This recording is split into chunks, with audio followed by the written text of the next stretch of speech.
As Americans embrace summer, health experts are focused on disturbing new data trends. Somehow, as a country, we have decided that hundreds of thousands of Americans dying from this virus is okay. And that is unbelievable to me. New modeling forecasts nearly 170,000 COVID-19 related deaths in the U.S. by October 1st. Nearly 80% of Arizona's ICU beds are now in use. I think that a critical shortage of ICU beds is absolutely the nightmare scenario. That was the whole reason we were emphasizing about flattening the curve. In some of the first states to reopen, the curve is not flattening. Florida's still posting more than 1,000 new cases a day. In South Carolina, daily counts have been rising over the past 2 weeks. I am more concerned about COVID-19 in South Carolina than I have ever been before. Much of the West and South also reporting an uptick. Nashville is now delaying its next phase of reopening in response to a rise in new cases. Iowa's iconic state fair has been postponed for the first time since World War II.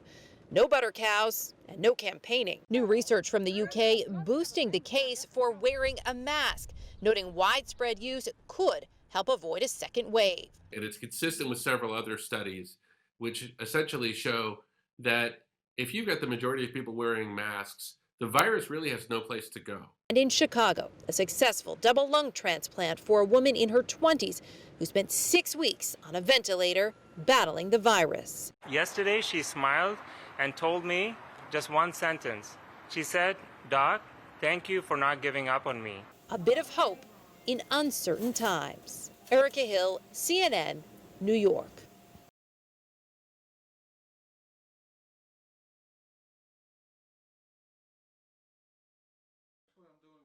More than 100 million Americans have high blood pressure, according to the American Heart Association. And a recent study published in the European Heart Journal finds those patients also have twice the risk of dying from COVID-19.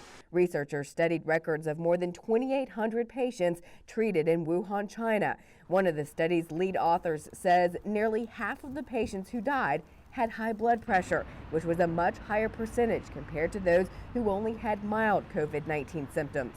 The group also looked at high blood pressure medicines. Some doctors had feared ACE2 inhibitors and ARBs could make it easier for the virus to infect cells, but the study found the opposite. Based on their findings, researchers suggest patients not discontinue or change their usual antihypertensive treatment unless instructed by a doctor. They say it's important for those with high blood pressure to realize their increased risk, to take good care of themselves during this pandemic, and if they're infected with coronavirus, they may need more medical attention.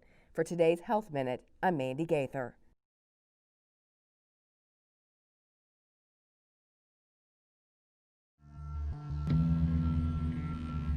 In a lab nearly 6,500 miles from Wuhan, researchers in Berkeley, California are looking to bats to find clues on how to help humans fight coronaviruses like COVID-19. So I think in a way, there's actually a lot we can learn from bats. You know, this group of animals that's been around for millions of years, how can we look at their history with viruses and take that knowledge and think about therapeutics and treatments for ourselves? Scientists believe that understanding a bat's immune system can help develop a human battle plan for fighting these diseases on a global scale. It's an opportunity. What is it about the bat's metabolism, immunity, or physiology that they've got that we could use? Bats might actually hold an answer for treating virus. If bats can handle thousands of different viruses at a much higher load than humans can, let's find out why and use that.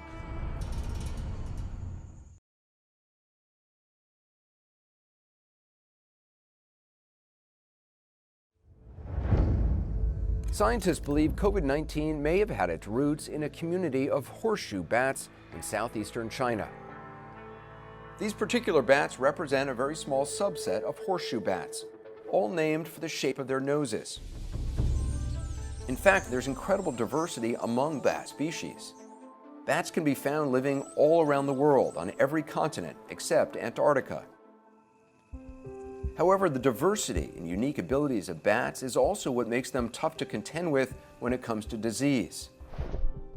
They're the only mammal capable of actually flying, so they can easily spread viruses to other animals and communities. Some bat species actually migrate thousands of miles, and hence the viruses that they carry traffic along those migratory routes. And though some of the pathogens bats play host to can make them sick, like rabies, they also have the unique ability to host and withstand some viruses without getting sick. Understanding how bats coexist with diseases is very critical. Bats have a very unique relationship with pathogens generally. They have a unique biology, and it allows them to coexist with pathogens in different ways.